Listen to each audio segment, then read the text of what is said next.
सूर्य देव को ऐसे जल चढ़ाने से मनुष्य की आयु कम होती है। एक बार माता पार्वती भगवान शिव के साथ कैलाश पर्वत पर बैठी हुई थी। फिर माता पार्वती भगवान शिव से कहती हैं, हे स्वामी, सूर्य को जल देने का क्या औचित्य है? सूर्य को जल क्यों दिया जाता है? सूर्य को जल देने के क्या फायदे हैं तथा सूर्य को जल देने की सर्वोत्तम विधि कौन सी है? तब भगवान शिव कहते हैं, हे पार्वती, आपने समस्त मानव जाति के कल्याण हेतु उचित प्रश्न किए हैं। सूर्य की उपासना अत्यंत शुभ फलदायी है। प्रत्येक मनुष्य को सूर्य को जल अवश्य देना चाहिए। हे पार्वती, मैं आपको एक अत्यंत पवित्र कथा सुनाता हूँ, जिससे आपकी दुविधा समाप्त हो जाएगी और आपको आपके सभी प्रश्नों के उत्तर भी मिल जाएंगे। जो भी प्राणी इस कथा का श्रवण करता है, उसे 100 वर्षों तक सूर्य को जल देने का फल प्राप्त होता है। इसलिए आप इस कथा को ध्यान से पूरा जरूर सुने। फिर भगवान शिव ने सूर्यदेव की महिमा का वर्णन करने के लिए माता पार्वती को एक अत्यंत पवित्र कथा सुनाते हैं। हे पार्वती, प्राचीन काल की बात है। मध्य प्रदेश में एक अत्यंत प्राचीन रमणीय नगरी थी। उस नगरी में एक ब्राह्मण अपनी पत्नी के साथ निवास करता था। ब्राह्मण शास्त्र ज्ञान में पारंगत था, किंतु उसने अपने ज्ञान का कभी सदुपयोग नहीं किया। उसने अपने ज्ञान का उपयोग केवल धन कमाने के लिए किया। ब्राह्मण ने अपने जीवन में कभी दान धर्म नहीं किया, कभी सूर्यदेव को अर्घ्य नहीं दिया। वो अत्यंत स्वार्थी और क्रूर स्वभाव का था। फिर एक दिन वो वन से जा रहा था तो एक विषैले सर्प के काटने के कारण ब्राह्मण की मृत्यु हो गई। मृत्यु के बाद ब्राह्मण को यम के दूत यमलोक लेकर गए। वहाँ यमराज ने ब्राह्मण के पाप और पुण्य का मूल्यांकन किया और ब्राह्मण को नरक में डाल दिया। ब्राह्मण अनेकों वर्षों तक नरक में सजा भुगतने लगा और फिर उसे प्रायश्चित करने के लिए फिर से मनुष्य जन्म की प्राप्ति हुई। उसका दूसरा जन्म एक गरीब शूद्र के घर में हुआ। दूसरे जन्म में उसे अत्यंत दुख भोगने पड़े। उस शूद्र के बड़े होते ही उसके पिता ने उसका विवाह एक युवती से करा दिया और फिर वह उस युवती के साथ वन में ही झोपड़ी में रहने लगा। विवाह के बाद अनेक वर्षों तक उस शूद्र को कोई संतान नहीं हुई, इसलिए वो और भी अधिक दुखी रहने लगा। लेकिन इतने में ही उसके दुख समाप्त नहीं हुए।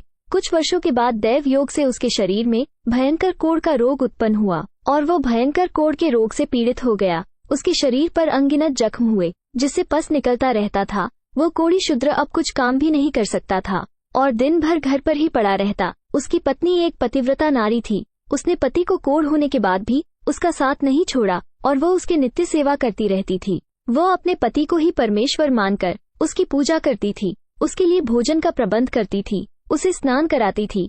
वो शूद्र अनेक बार मन ही मन सोचता रहता था कि किस जन्म के पाप के कारण उसे ये कोढ़ रोग हुआ है। ऐसा सोचते हुए वह बहुत ही निराश और उदास रहने लगा। फिर एक दिन उसके द्वार पर एक साधु पधारे। उस कोढ़ी शूद्र की पत्नी ने उस साधु महात्मा की बड़ी सेवा की, जिससे प्रसन्न होकर उस साधु ने उस कोढ़ी की पत्नी को वर मांगने के लिए कहा। तो कोढ़ी की पत्नी ने कहा, हे महात्मा, मेरे लिए मेरे पति ही सर्वश्रेष्ठ है, वही मेरे स्वामी है। अतः आपसे विनती है कि मेरे पति का रोग दूर करें और उन्हें पहले के जैसा बना दें। इस पर उस साधु महात्मा ने कहा, हे देवी, ये रोग तुम्हारे पति को उसके पिछले जन्म के कर्मों के कारण प्राप्त हुआ है। यह विधि का विधान है, मैं इसमें हस्तक्षेप नहीं कर सकता। ईश्वर मनुष्य को उसके पाप कर्मों का दंड अवश्य देते हैं, कोई भी इससे चूक नहीं सकता, किंतु मैं तुम्हें इसका उपाय बता सकता हूँ। इस रोग से बचने के लिए केवल एक ही उपाय है। तुम अपने पति को लेकर सूर्यदेव की शरण में जाओ और सूर्यदेव की नित्य उपासना करो। सूर्यदेव की कृपा से तुम्हारा पति कोढ़ से मुक्त हो जाएगा और उसे कामदेव के समान रूप प्राप्त होगा। फिर उस साधु महात्मा ने उस स्त्री को सूर्यदेव की उपासना करने की विधि बताई। उस विधि को जानकर उस कोढ़ी की पत्नी ने अपने पति के साथ मिलकर पूरी निष्ठा और श्रद्धा से सूर्यदेव की उपासना की और देखते ही देखते कुछ दिनों में उसका पति पूरी तरह से ठीक हो गया। वो कोढ़ के रोग से पूरी तरह से मुक्त हो गया और सूर्यदेव की कृपा से उसे सुंदर रूप, बलवान शरीर तथा धन संपत्ति की प्राप्ति हुई और वो कोढ़ी शूद्र बहुत धनवान बन गया। फिर भगवान शिव कहते हैं, हे पार्वती, अब मैं तुम्हें सूर्यदेव को प्रसन्न करने की विधि और मंत्र के बारे में बताता हूँ, जिसे करने से मनुष्य के सभी रोग नष्ट होते हैं, उसे उत्तम स्वास्थ्य और सुख समृद्धि की प्राप्ति होती है। हे पार्वती, रोज सूर्यदेव को जल चढ़ाना एक ऐसा नियम है जो मनुष्य के जीवन में बहुत बड़ा बदलाव ला सकता है। सूर्य की शक्ति इतनी अलौकिक है कि इसके बिना ये पूरी धरती तहस नहस हो सकती है। सूर्यदेव प्रकाश, सकारात्मकता, इंद्रिय संयम, ऊर्जा आदि के देवता हैं।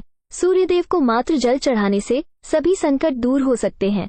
संसार की हर परेशानी का हल सूर्यदेव के पास ही है। सूर्यदेव की उपासना करने से आत्मा की शुद्धि होती है और मनोबल बढ़ता है। सूर्योदय के समय सूर्य की किरणों से वातावरण पवित्र और सकारात्मक बन जाता है। यदि प्रतिदिन सुबह स्नान करके सूर्य देवता को मंत्रों का उच्चारण करते हुए जल चढ़ाते हैं तो इसके कई फायदे होंगे। कुंडली में अन्य ग्रहों की तरह ही सूर्य की शुभ या अशुभ स्थिति में होने से जीवन पर भी इसका शुभ या अशुभ प्रभाव पड़ता है। कुंडली में सूर्य यदि शुभ स्थिति में होता है तो हमें समाज में भरपूर मान सम्मान, यश और प्रसिद्धि मिलती है। वही कुंडली में यदि सूर्य अशुभ स्थिति में हो तो इसके विपरीत परिणाम मिलते हैं। इसलिए कुंडली में यदि सूर्य की स्थिति मजबूत करनी है तो ज्योतिष शास्त्र में कुछ ऐसी चीजों के बारे में बताया गया है जिन्हें पानी में डालकर सूर्यदेव को अर्घ्य देने से शुभ परिणाम प्राप्त होते हैं। किंतु कई मनुष्य सूर्य को जल देते समय बहुत सी गलतियां कर बैठते हैं। सूर्य को जल देते समय महत्वपूर्ण नियमों का पालन नहीं करते हैं। गलत तरीके से अर्घ्य देकर सूर्यदेव का अपमान नहीं करना चाहिए, अन्यथा मनुष्य को कई कष्टों का सामना करना पड़ सकता है। साथ ही केवल सूर्य को जल देने से फल की प्राप्ति नहीं होती है।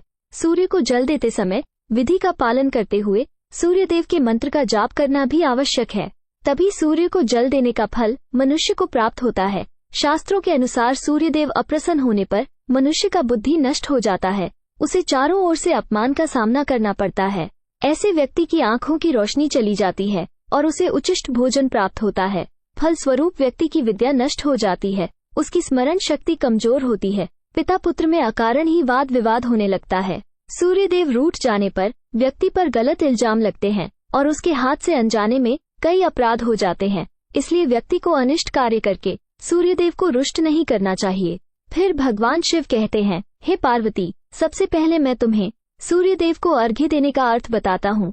सूर्य को अर्घ्य देने से तात्पर्य यह है कि सूर्य देवता को भक्ति भाव से जल अर्पण करना। ये जल दोनों हाथों की ओम जल बनाकर या तांबे के पात्र में शुद्ध जल भरकर उसे सूर्य देवता को समर्पित करें।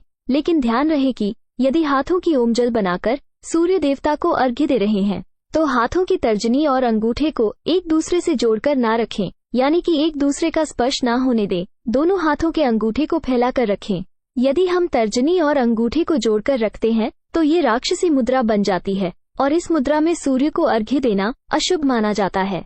यदि पात्र में जल भरकर सूर्य देवता को अर्घ्य दे रहे हैं तो भी उस पात्र को दोनों हाथों के अंगूठे का स्पर्श ना होने दें, इसका ध्यान रखें। अर्घ्य देते समय अपने दोनों हाथ को ऊपर उठाकर पात्र को पकड़े और सिर झुकाकर रखें। सूर्य देवता को अर्घ्य हमेशा सूर्योदय के समय देना चाहिए।